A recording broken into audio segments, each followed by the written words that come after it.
Mesdames et messieurs, aimables téléspectateurs, bonsoir. Merci encore une fois de nous rejoindre. Bienvenue dans votre émission En toute franchise.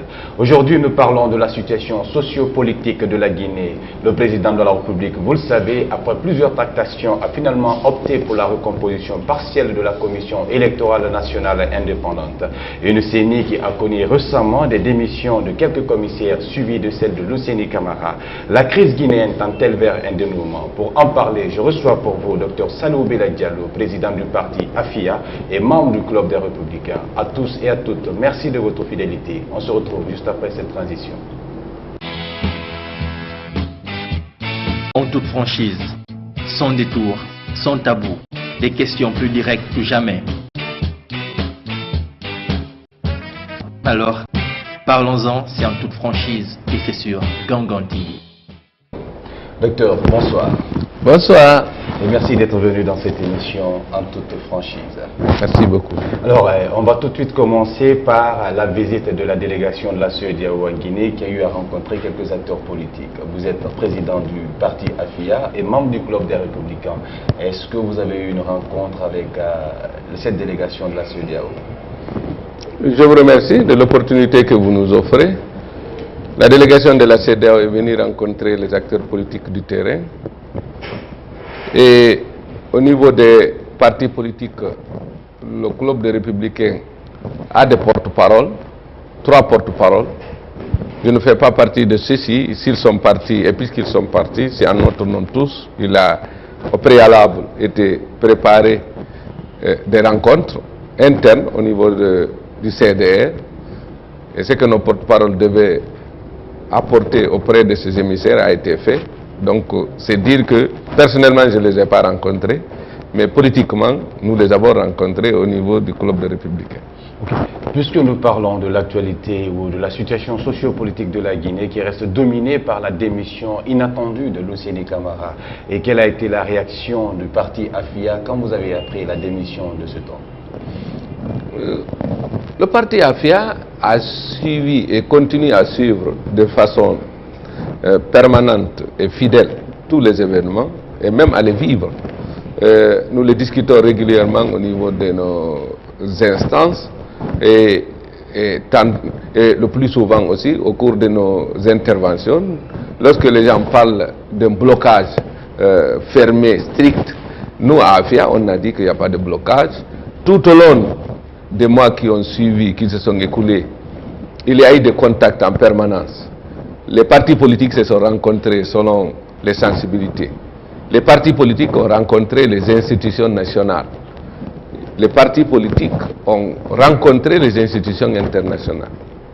Les institutions internationales se sont rendues en Guinée pour rencontrer le gouvernement, pour rencontrer le CNT, pour rencontrer toutes les institutions de la place et finalement les partis politiques.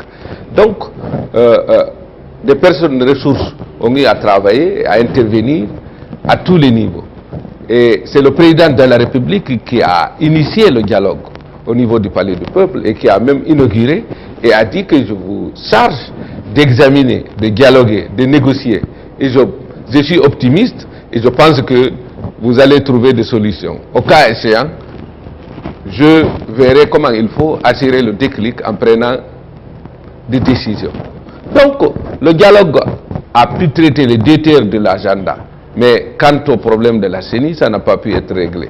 Et depuis, le travail a continué par donc, les contacts à travers ces institutions nationales et internationales, à travers l'exécutif, à travers les partis politiques. Et moi j'ai dit, à travers mes émissions, que ça soit au niveau de la presse écrite, électronique ou bien audiovisuelle, j'ai dit qu'il n'y a pas de blocage. Toutes ces recommandations, toutes ces rencontres ont été sanctionnées par des recommandations et toutes ces recommandations étaient auprès du président de la République qui est élu. Et donc... Oui, et puisque vous parlez des recommandations, à l'issue des journées de concertation, je pense que quand le président de la République avait reçu ces recommandations, il a tardé à réagir suite à la réponse de ces recommandations. C'est en tenant compte des lois et règlements en vigueur, il fallait faire intervenir toutes les institutions, toutes les parties concernées. C'est après ça, les institutions internationales qui sont venues ont fait les recommandations. Les institutions nationales, par exemple, prenez le CNT, le Conseil économique et social, même la Cour suprême. Toutes les institutions de la place ont rencontré à tour de rôle les partis politiques se sont rencontrés par bloc de sensibilité et finalement il y a eu des recommandations. Le CNT a fait son mémorandum pour donner au président. Donc si la CEDEAO vient, c'est puisque était au niveau de la couveuse des recommandations qui étaient là et la présidence était prête à réagir. Le déclic a intervenu, la CEDEAO doit venir pour suivre le processus des événements. Donc ça ne devait surprendre personne. J'ai dit que le président qui est élu détient toutes les solutions possibles au niveau de à son niveau et c'est à lui de jouer, d'assurer, de prendre ses responsabilités et je pense qu'il va les prendre au moment venu, c'est ce qui s'est passé. Okay. Donc c'est normal que la CEDEAO vienne pour continuer le cours des événements. Ok, le président de la République doit prendre ses responsabilités, ça c'est du docteur Saliou Bella Diallo. Mais docteur, nous revenons encore avec la démission de Luceni Camara qui aujourd'hui défraie la chronique et tous les partis politiques en parlent. Et certains pensent que sa démission est quelque chose de non-événement, d'autres également pensent que sa démission est salutaire. Le parti AFIA, quelle suite donnez-vous à cet événement? Et moi je pense que nous avons toujours dit la violence, le parti AFIA c'est un parti de non-violence dont sa devise est l'unité, paix et développement. Nous avons toujours demandé à tous les responsables de la République de veiller à arranger les problèmes à l'amiable par le dialogue. Donc si M. Luceni Camara a démissionné, c'est au nom de la paix, de l'unité, de la concorde nationale. C'est pour que les élections se déroulent convenablement au souhait de tous les acteurs. Et je pense que cela n'est pas isolé. Il se peut qu'il ait reçu des instructions en amont. Donc, s'il le fait, c'est pour satisfaire la demande insistante et persistante d'un ensemble de partis politiques et qui menacent la violence et l'instabilité dans ce pays-là. Donc toute personne responsable et patriote doit réfléchir et pour éviter, pour prévenir vraiment la violence. Laquelle violence peut nous conduire jusqu'à la guerre civile. Toute personne responsable et patriote doit faire ce que M. Luceni Camara a fait et nous saluons sa décision. Puisque vous parlez de patriotisme, Luceni Camara dans sa déclaration de démission, nous d'ailleurs il n'a pas prononcé le mot démission, il a parlé de retirer au sein de cette institution, mais est-ce que vous partagez les raisons évoquées par Luceni Camara qui dit que s'il démissionne c'est pour l'intérêt supérieur de la nation, il qualifie cet acte-là de patriotisme? C'est ce que je viens de dire. Toute personne responsable, si la paix est menacée, si la stabilité nationale et l'unité sont menacées, alors que les élections c'est pour des résultats crédibles, acceptables par tout le monde. Donc une personne à ce niveau doit prendre à un moment donné ses responsabilités pour que tout le peuple respire et dans le but d'assurer la promotion de l'unité et de la paix au niveau de notre pays. C'est quelque chose qui est salutaire et qui est salué et qui est vraiment qui est encouragé. Alors, on va revenir avec le parti AFIA. Docteur Saliou Bella, souhaitez-vous concrètement que la CENI soit recomposée? Vous savez qu'il y a des lois organiques et nous étions à la phase de transition. Tantôt, nous nous servons de ces lois organiques. Tantôt, nous travaillons par consensus. Tout ce qui peut nous conduire à la finalisation de la transition par l'élection d'une assemblée nationale dont le résultat est accepté par toutes les parties en question prenantes du pays. C'est quelque chose de bienvenu. Donc, je pense que par le dialogue, toutes les parties concernées se retrouvant, tout ce qui constituerait un consensus pouvant nous conduire à des élections apaisées, c'est quelque chose qui est la bienvenue. Le parti AFIA se rangerait sur ce consensus, derrière ce consensus, pour que les élections se déroulent finalement, afin que la transition finisse et que le pays soit inscrit parmi les pays démocratiques du monde, pouvant bénéficier des avantages qui en découlent. Au-delà de cela, on parle de la CENI, mais aussi le fichier électoral est encore d'actualité.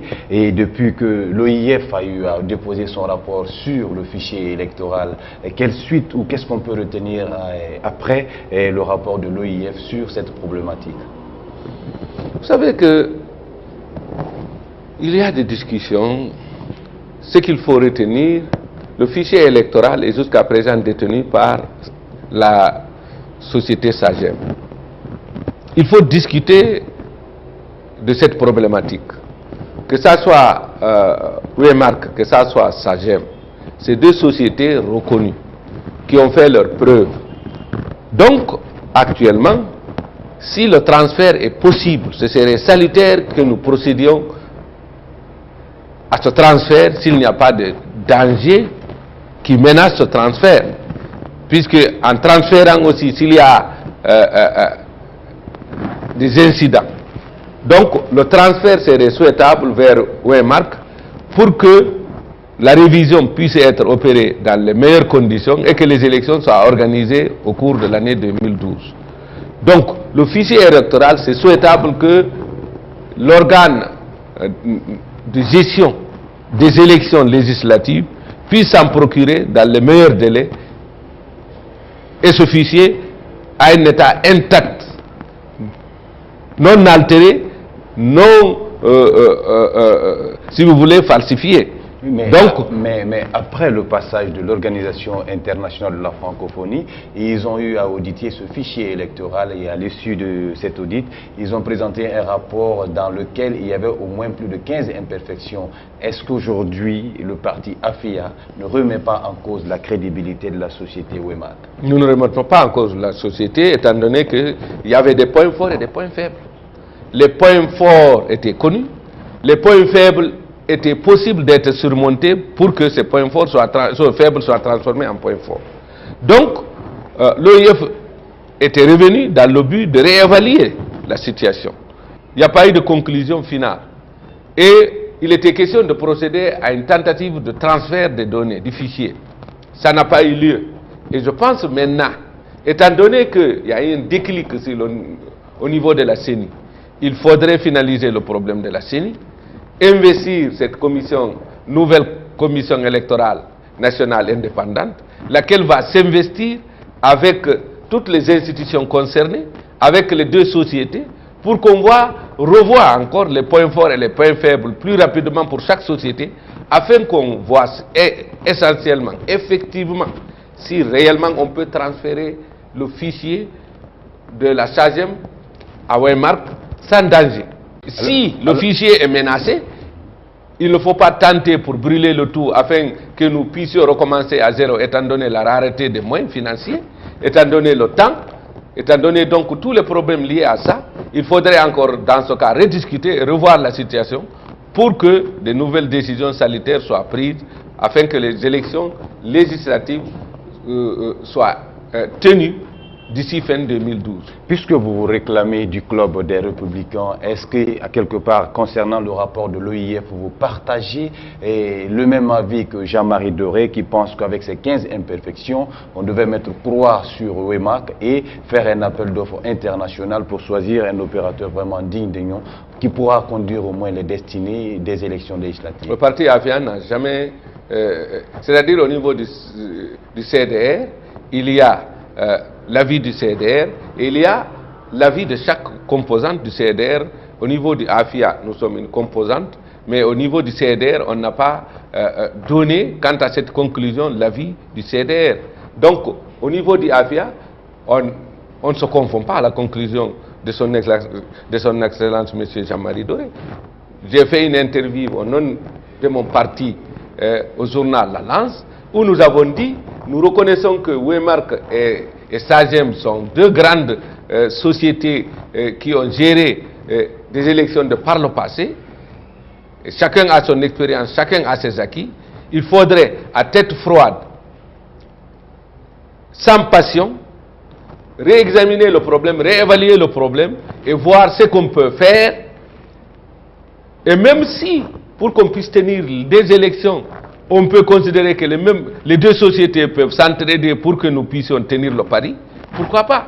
Et nous avons même parlé des résultantes. Et donc, moi je pense qu'il ne s'agit pas de passionner trop le débat. Sagem avait eu le marché des élections présidentielles. Weymark venait d'avoir le marché pour les élections législatives. S'il y a des difficultés, les deux sociétés sont toujours là. Il faut trouver un consensus, il faut trouver une solution. Il faut s'investir dans ce sens pour que nous puissions tenir les élections d'ici fin 2012. On va aussi s'intéresser à la situation un peu du Club des Républicains, parce que tout de suite, ce qui m'a très bien intéressé dans votre allocution, nous avons la déclaration de Jean-Marie Doré et la position du AFIA est tout autre que celle que défend et le Club des Républicains. Alors, entre le contenu et le contenant, ici, on sent quelque part qu'il y a dichotomie d'idées. Est-ce qu'au sein du Club des Républicains, vous parlez d'une même voix? Au Club des Républicains, nous parlons d'une voix.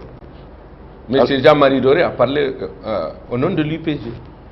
Donc, si moi je parle au nom de AFIA, lorsque nous réunissons, lorsque les investigations au niveau de Sagem et Weymark vont reprendre, ou lorsque ces investigations vont être réactualisées, et lorsque le CDR va se retrouver pour examiner le problème en question, au niveau du CDR, nous trouverons bien un consensus pour que nos porte-paroles puissent dire ce que nous leur disons, ce que nous les mandatons.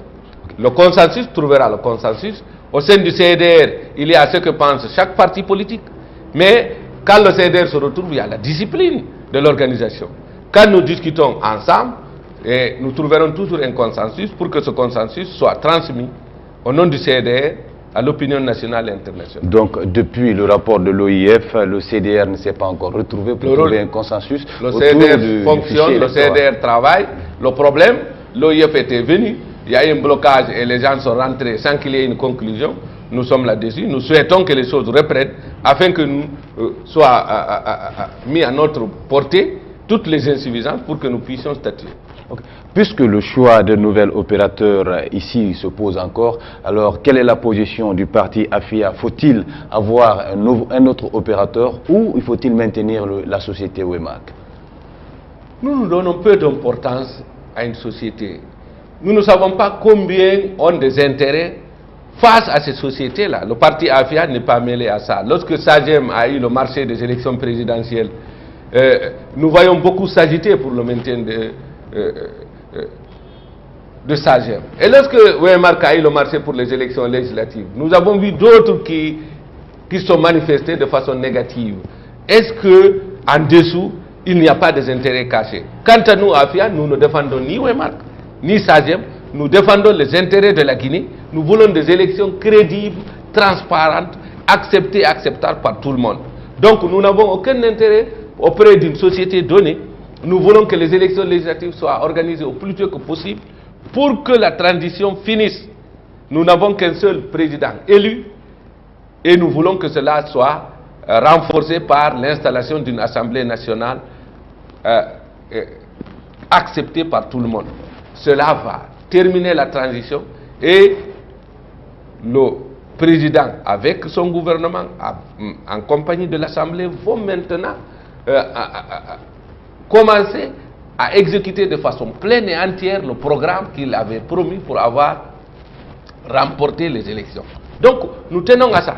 Donc que les gens luttent, est-ce que c'est sur des intérêts? En dessous, il y a des intérêts cachés, nous ne savons pas. En période de démocratie, tout marché doit être suivi. L'appel d'offres est indispensable. Au moment du gouvernement de transition, je ne sais pas, puisque j'étais permanemment en tournée, lorsque Sagem a eu le marché sur les élections présidentielles, je ne sais pas si c'est par appel d'offres que la Sagem a eu le marché. Bon, mais avec Weymark, je pense qu'actuellement ce qu'il faut faire, c'est de voir comment réellement organiser ces élections le plus tôt que possible. Okay. Alors, comment organiser les élections législatives et à quand la tenue des élections législatives? Voici autant de questions que l'on se pose. Mais comment le parti AFIA, avant l'organisation des législatives, se prépare sur le terrain et quel est le message que vous devez porter? Le parti AFIA a été signé le 16 décembre 2011 nous sommes au 9e mois de notre existence. Le parti AFIA a atteint ses objectifs à 185%, puisque nous sommes heureux de vous dire que nous sommes implantés dans toutes les préfectures de la Moyenne-Guinée, et le parti est installé dans toutes les sous-préfectures de la Moyenne-Guinée, et nous sommes en train d'installer le parti dans les quartiers et districts de la Moyenne-Guinée. Nous sommes installés dans toutes les préfectures de la Guinée, en Haute-Guinée, en Guinée forestière et en Basse-Guinée. Nous sommes en train d'installer le parti au niveau des sous-préfectures de la Haute-Guinée, de la Guinée forestière et de la Basse-Guinée. Nous sommes en train en même temps d'installer dans certains quartiers de ces 3 régions naturelles. Donc, le parti AFIA est pleinement implanté, et actuellement à Conakry, nous sommes en train d'implanter le parti au niveau des quartiers de Conakry. Et nous sommes en train d'installer les sections. Et à l'heure où je vous parle, on est en train de préparer l'installation de fédération du parti au niveau des communes de Conakry. Donc le parti AFIA, c'est un parti qui est totalement présent à travers le territoire national. Et on a commencé à assurer notre implantation au niveau des pays d'Afrique et aussi au niveau de l'Europe et des États-Unis et même d'Asie. Alors voilà que vous êtes en train de vous battre, mais cette fois-ci, comme on parle de l'actualité sociopolitique du pays, nous allons un peu nous intéresser à notre sujet aujourd'hui et qui fait la une de tous les journaux, où partout on en parle. C'est le fait que le président de la République a opté pour la recomposition partielle de la Commission électorale nationale indépendante. Et depuis cette décision, comment le parti AFIA a appris cette nouvelle et techniquement, comment vous vous préparez pour au moins vous intégrer, vous reconnaître au sein de cette décision? Vous savez que la recomposition géopolitique est inévitable si on retient. Nous n'attendons que la décision du CNT. Lorsque le vote va tomber, le résultat du vote va tomber, si c'est une parité qui est retenue, c'est sûr il va y avoir une recomposition géopolitique. C'est clair. Les mouvements vont s'opérer immédiatement. Si on ne retient que 2 blocs, opposition et mouvance, donc il y aura un mouvement inévitable du centre vers la mouvance et du centre vers l'opposition. Puisque chaque parti souhaiterait s'identifier à un bloc donné, afin de s'efforcer à être représenté au niveau de la CENI. Donc, cela peut être temporaire, transitoire, tout comme ça pourrait être permanent, puisque après l'Assemblée nationale, si on ne reconnaît pas le centre, alors que le centre existe dans plusieurs pays, il y aura les 2 blocs. Donc, pour des intérêts inavoués, et actuellement les gens sont en train de se battre, pour que le centre ne puisse pas être prévu au niveau des quotas de la clé de répartition. Qu'à cela ne tienne, le parti AFIA, c'est un parti de non-violence. Nous avons toujours dit, étant donné nos faibles acquis dans le cadre du développement socio-économique, avec nos opérateurs économiques, nos fonctionnaires et les citoyens, les ouvriers de tout genre qui ont réussi à investir, à réaliser des choses, et cette pauvre population qui est là, épargnons-la des violences. Retrouvons-nous autour d'une table et dialoguons. La politique de AFIA vient d'être reconnue comme la meilleure stratégie. Il ne s'agit pas de la rue, il ne s'agit pas de ceci. Il faut se retrouver pour parler et se comprendre et finalement opter. Nous, que cela soit une clé qui reconnaît seulement la parité donc entre opposition et mouvance, ou bien que cela puisse reconnaître qu'il faut un centre, une opposition et une mouvance, le parti AFIA se prépare à aller aux élections. Le parti AFIA se retrouvera toujours pour pouvoir prendre acte de ce qui va être décidé. Et à partir de ça, nous avons nos organismes, nous avons nos instances à notre disposition. Et la communication aidant, en 48 heures, on peut décider. Et le parti AFIA prendra ses responsabilités de façon concertée et unanime pour que le parti AFIA puisse faire connaître à l'opinion nationale et internationale de sa décision, Mais c'est que tout le monde doit comprendre déjà, nous nous préparons à aller aux élections. Mais parlons toujours de cette décision du président de la République. Est-ce que quelque part le parti AFIA n'a pas cherché à un peu revenir là-dessus? Parce que pendant plusieurs fois on a demandé la recomposition de la CENI et c'est après plusieurs tractations entre la mouvance présidentielle et l'opposition que le président de la République a finalement opté pour la recomposition partielle. Ne pensez-vous pas qu'on ait perdu du temps? Vous savez que la démocratie doit s'exercer. On a épuisé tous les moyens démocratiques et c'est après cela que la solution est venue. Ne pensez pas que ce jeu-là est superflu ou bien qu'il est nuisible. Nous sommes en train de faire l'apprentissage de la démocratie et je pense que c'est une bonne chose que tout cela a pu se dérouler et que tous les acteurs ont pu faire de l'effort pour contribuer chacun à sa façon pour que ce résultat soit obtenu. Et moi je pense que c'est un bon apprentissage et je vous dis au bout de l'apprentissage il y a la connaissance et sous peu la Guinée risque d'être un modèle de démocratie. Donc c'est une bonne chose.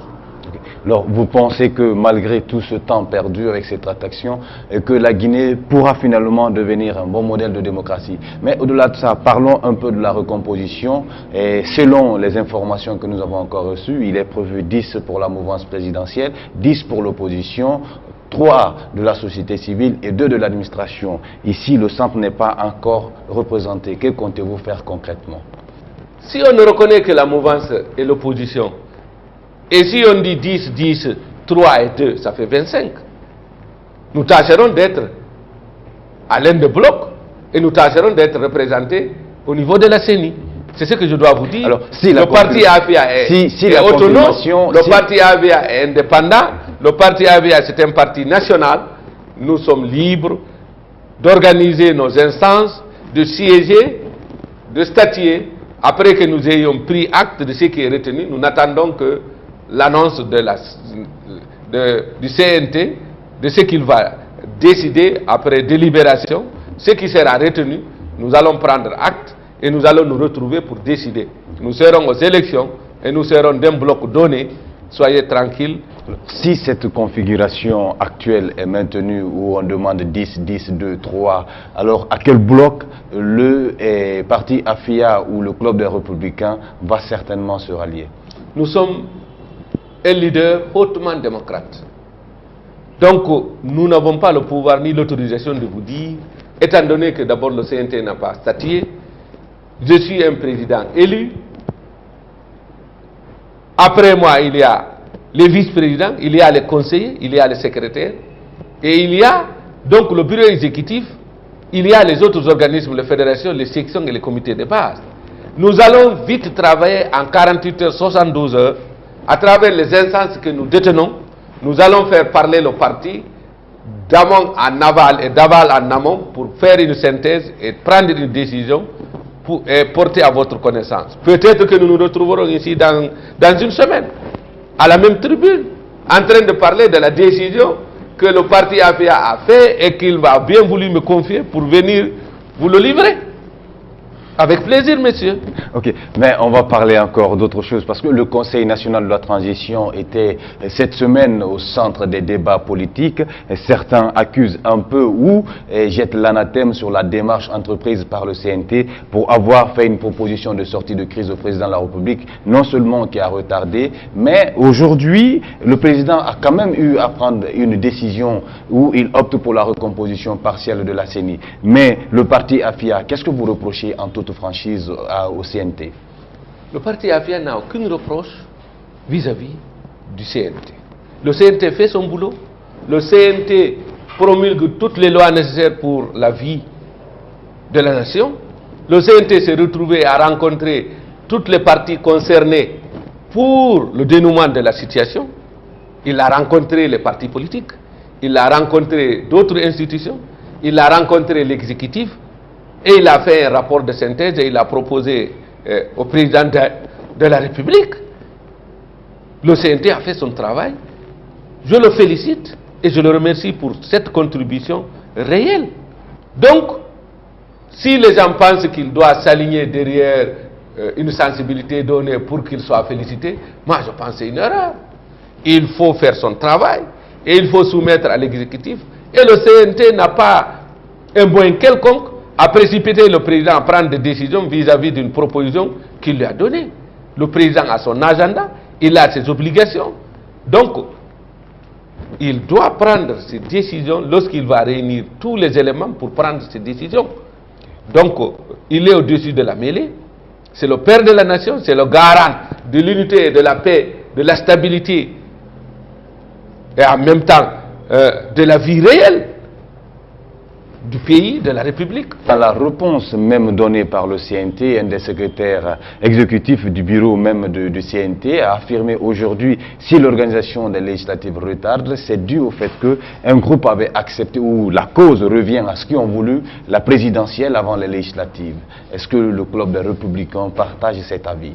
Donc vous savez, au début, nous sommes là, nous avons une expérience de plus de 20 ans de cette démocratie. Nous avons commencé depuis le RPG, PRP, UNR, UPG. C'est nous qui avons été à Sékou Touré pour grimper sur la grande roche qui était là.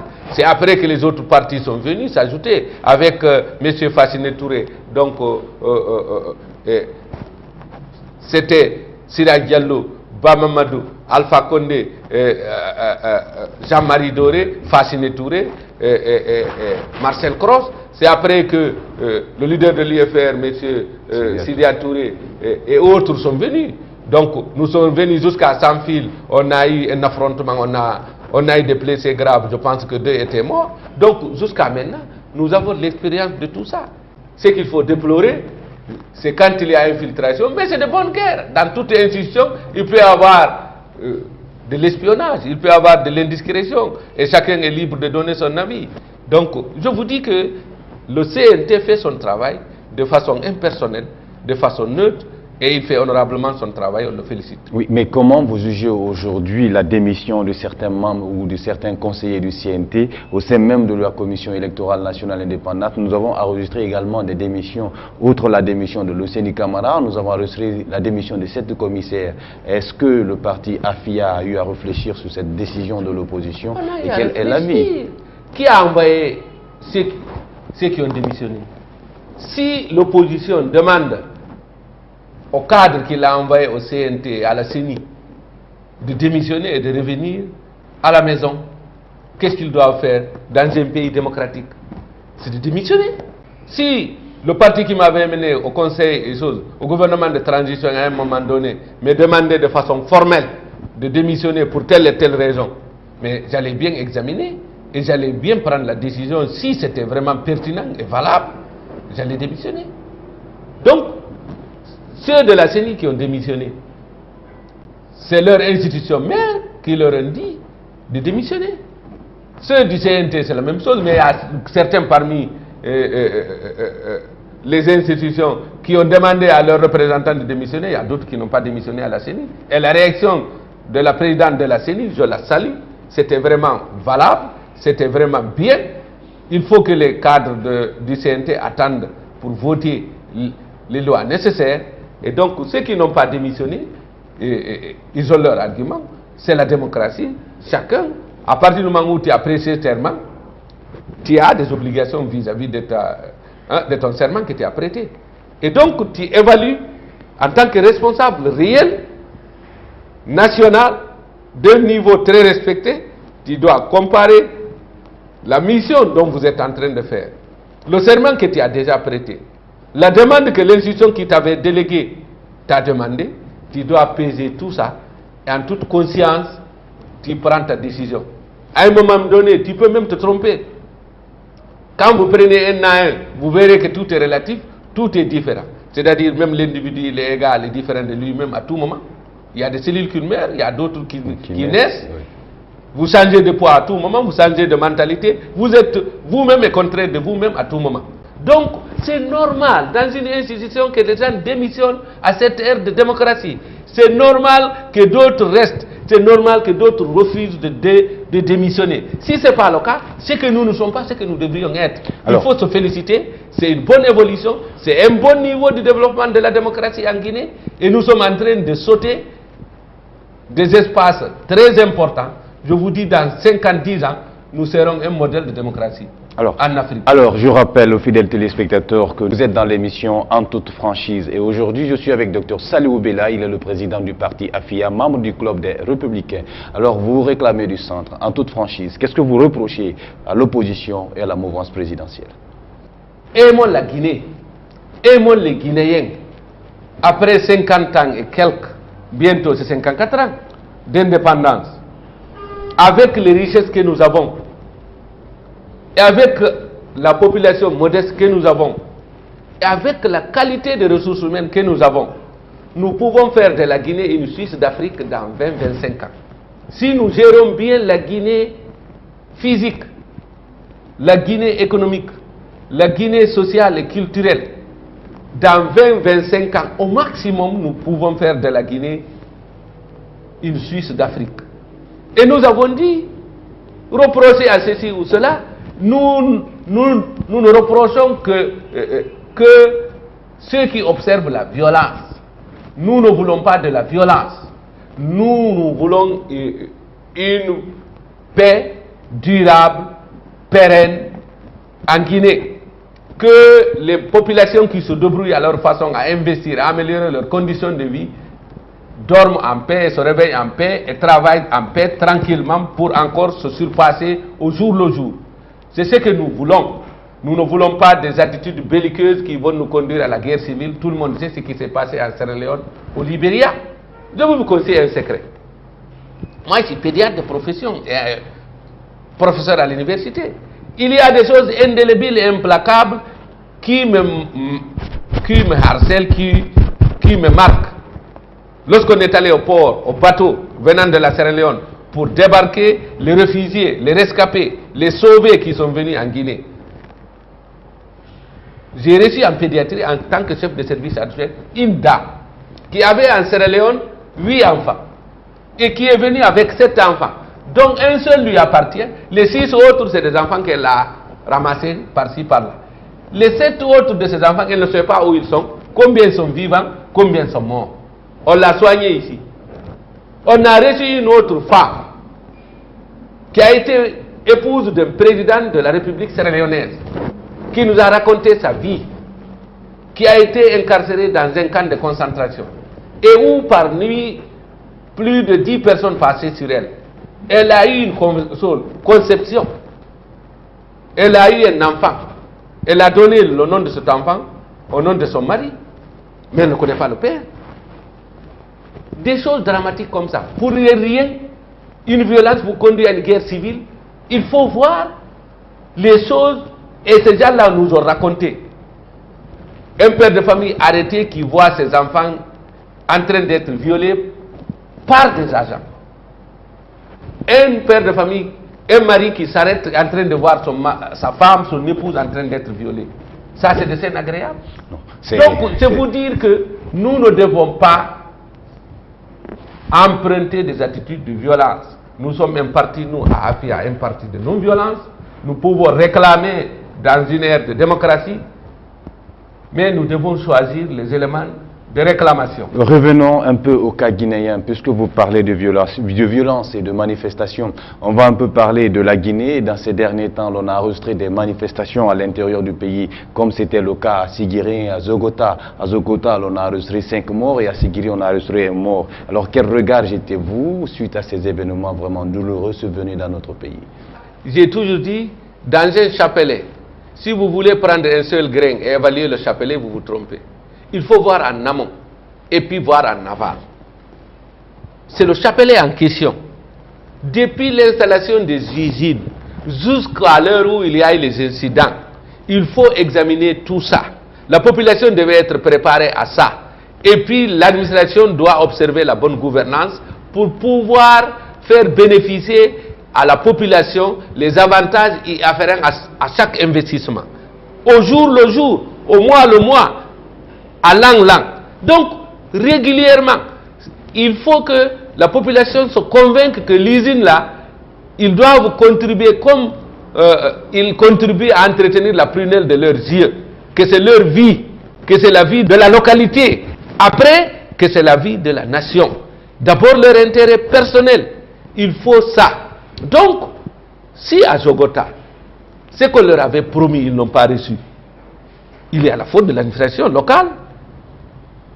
Et si la population étant d'un état différent, déjà réagissent de façon bestiale, instinctive, par la violence, l'administration devait se maintenir locale pour pouvoir cerner la situation et maîtriser la situation et ne pas rembourser par une autre violence. Si nous prenons le cas précis de Zogota, juste le lendemain même que 5 ministres de l'administration guinéenne ont quitté Zérégouré, c'est le lendemain qu'on est allé au moins abattre les 5 personnes. Est-ce qu'aujourd'hui vous ne pensez pas que les 5 ministres qui étaient sur le terrain sont quelque part coupables ou responsables de ce qui est arrivé à Zogota? En matière de justice et même d'analyse, c'est dangereux de le dire. Nous ne pouvons pas penser à ça. Ce qu'on peut dire, c'est que à Zogota, c'est regrettable que la population ait réagi violemment. Prochainement et dorénavant, il faut préparer chaque population qui héberge un investissement aussi important que ça, se chiffrant à des millions de dollars. Il faut éduquer et former la population pour prévenir des actes de ce genre, pour que cela ne se répète jamais. Et il faut prendre en charge l'administration à tous les niveaux, à tous les maillons, pour que aucune autorité locale ne puisse réagir de cette sorte dans tout le territoire national. Donc les autorités nationales doivent improviser, programmer des activités de formation pour que toutes les autorités à tous les niveaux puissent maintenir dans l'unité et la paix leurs territoires respectifs, mais qu'en cas d'incident, qu'ils puissent gérer cela en concertation avec le niveau national pour ne pas qu'il y ait des réactions de ce genre. Nous regrettons ces actes. Et heureusement, l'administration, le président de la République, a réagi de façon vraiment confortable, en prenant les décisions qu'il faut, en sanctionnant les responsables immédiats et en demandant l'ouverture d'une enquête nationale. Nous saluons ça et nous attendons de ces enquêtes un travail sérieux qui va être porté à la connaissance de toute la population, de tous les responsables, afin que nous partagions tous et que nous puissions agir ensemble pour prévenir de tels actes pour le futur. Parlons à présent de votre personne. Je dirais que depuis votre départ de l'Union des forces démocratiques de Guinée, et qui est un parti qui se réclame d'ailleurs aujourd'hui de l'opposition, et vous réclamez du club des centres. Mais est-ce que, en toute franchise, vous ne roulez pas pour le pouvoir? Bon, mais vraiment, vous me surprenez. Je suis, si vous voulez, le fondateur de l'actuel UFDG. C'est M. Bamamadou, M. Baouri et moi qui avons reçu librement l'actuel président de l'UFDG. Et depuis, j'ai travaillé honnêtement, honorablement, j'ai contribué confortablement. Je ne peux pas vous dire que je suis parmi ceux qui ont, en tout cas je suis parmi les 5 premiers qui ont réellement, si on les classait, qui ont soutenu honnêtement le parti depuis que nous avons investi l'actuel président, dont j'ai été à la base de sa nomination comme président de l'UFDG. Donc, je me suis investi physiquement, moralement, matériellement et financièrement, et j'ai investi tous les miens. Ma concession était le siège du parti et ma concession était le siège des partis antérieurs dans lesquels je militais, PRP, UPR et finalement IFDG, jusqu'au lendemain de mon départ de l'IFDG. Donc actuellement les gens continuent à citer mon nom, à m'accuser de gauche à droite, à dire ce qu'ils veulent, mais c'est de bonne guerre, puisqu'ils savent que j'étais la pièce maîtresse à l'IFDG après le départ, la mort de Elad Bamamadou. C'est Elad Bamamadou et moi qui avons reçu, qui avons mis l'actuel président de l'IFDG comme président. Et nous nous sommes efforcés à convaincre M. Baouri, qui nous a finalement rejoint librement. Et à 3, on a décidé de le mettre président du parti. Donc ne dites pas que je roule au compte de la mouvance. Nous sommes au même pied d'égalité vis-à-vis de tous les partis. Nous n'avons reçu rien de personne. Nous nous finançons par des cotisations, par des contributions des volontaires. Aujourd'hui, même si on ne le dit pas ouvertement, vous avez été un membre vraiment très influent de ce parti UFDG, mais entre Bahouri et Cellou Dalein Diallo, aujourd'hui, le torchon semble brûler entre les deux. Est-ce que, en toute franchise, vous pouvez nous dire concrètement qu'est-ce qui ne va pas entre ces deux? Mais c'est que vous ne devez pas. J'ai dit depuis longtemps, l'actuel président de l'UFDG, son objectif réel, c'est de récupérer l'UFDG à son compte et de chasser tous les gens qu'il a trouvés. Il est heureux de trouver que El Hadj Bamamadou est mort, sans que ça fait un de moins. Immédiatement, il s'est préoccupé à me chasser. Et Bahouri va suivre. Je vous ai dit ça à mes déclarations ultérieures. Je n'accuse personne. Je suis prêt à faire un débat télévisé face à face pendant même 2 heures, élément par élément. Vous allez voir que nous avons reçu de bonne foi M. Bamamadou, M. Bahouri et moi-même, l'actuel président de l'UFDG. Mais dès qu'il est venu, il a mis son lobby, son organe à lui, au niveau de son cabinet, au niveau de son entourage, pour gérer lui seul le parti, que ça soit M. Bamamadou, M. Bahouri et moi-même. Les milliards qu'on a reçus, alors que Bamamadou était mort bien sûr, Bahouri et moi, les milliards qu'on a reçus, près de, les gens disent plus de 100 milliards, d'autres disent un peu proche de 100 milliards. Les 4x4 qu'on a reçus, les milliers de motos qu'on a eu, aucun de nous ne sait comment on a géré ça. Et comment on gère et qui est marge, moi je ne sais pas. Donc, est-ce que nous étions des personnalités respectées et respectables au niveau du parti, alors que c'est nous qui faisions tout le travail? Il fallait être de l'entourage du président depuis le PIP et le suivre au niveau de l'UFDG pour prétendre être autour de lui et gérer le parti avec lui. Ce lobby qui est là et qui continue à le diriger, lorsque nous étions là-bas, ce n'est ni lui ni nous qui dirigeons le parti. C'était son cabinet et son lobby. Nous n'étions informés de rien, nous n'étions associés à rien. Et si tu te tais, tu restes. Si tu ne t'es pas, le lobby finance et charge les gens à te chasser de la formation politique. Et c'est ce qui s'est passé. Okay. Je pense après moi, Bahouri va suivre et il va tenter de récupérer seul le parti dont Bahouri est le leader fondateur. C'est lui qui a reçu M. Bamamadou, c'est lui qui m'a reçu. Et ensemble, on a reçu l'actuel président de l'UFDG. Okay, donc, son objectif, c'est de récupérer la formation. Je pense que nous reviendrons sur ce sujet et voir même dans quelle mesure on pourra organiser un débat télévisé pour comprendre exactement qu'est-ce qui ne va pas au sein de ce parti ou qu'est-ce qu'il faut concrètement retenir du parti AFEA. Et la télévision, c'est l'heure, nous tendons presque à la fin de cette émission. Et qu'est-ce qu'on peut retenir un peu de vous, de ce que vous diriez comme dernier mot? Le parti AFEA, c'est un parti de non-violence qui s'est implanté à travers tout le territoire national, qui est ambitieux, qui a son programme et qui tend la main à tous les Guinéens, où qu'ils se trouvent, pour venir avec nous dans l'unité et la paix, pour qu'on se batte et qu'on puisse contribuer au développement socio-économique de ce pays. Notre objectif, c'est d'être présent au niveau des conseils de quartier, au niveau des CRD, au niveau des communes, au niveau de l'Assemblée générale, des choses nationales, et à tous les niveaux de décision, afin de contribuer à faire de la Guinée un havre de paix, un pays développé. Nous demandons à tous les partis frères d'observer une position de non-violence comme nous et de contribuer à ce que la Guinée se développe dans la paix, puisque notre ambition, c'est de faire de la Guinée une Suisse d'Afrique. Donc une Suisse où le fusil ne va pas parler, où la violence ne va pas primer, mais où l'aisance, le bonheur va primer et où le passeport sera le plus difficile à se procurer, où le visa sera le plus difficile à se procurer, aussi bien pour les Européens que pour les Américains ou les Asiatiques. Ce sera un pays heureux et développé, étant donné que même nos richesses ne sont pas toutes découvertes. On a tout ce qu'il faut. On a le gaz, on a le pétrole, on a l'or, on a le diamant, on a le bauxite, on a le fer, on a la faune, on a la flore, on a l'agriculture. que rien ne nous manque en Guinée. Les autres pays qui n'en ont rien et qui ont leur cerveau, on a une bonne ressource humaine. Nous pouvons développer la Guinée, nous pouvons sauver la Guinée. Nous voulons que tout le monde vienne s'ajouter à nous. Nous sommes un parti qui tend la main à tous les autres partis politiques. Pour le moment, nous sommes au centre.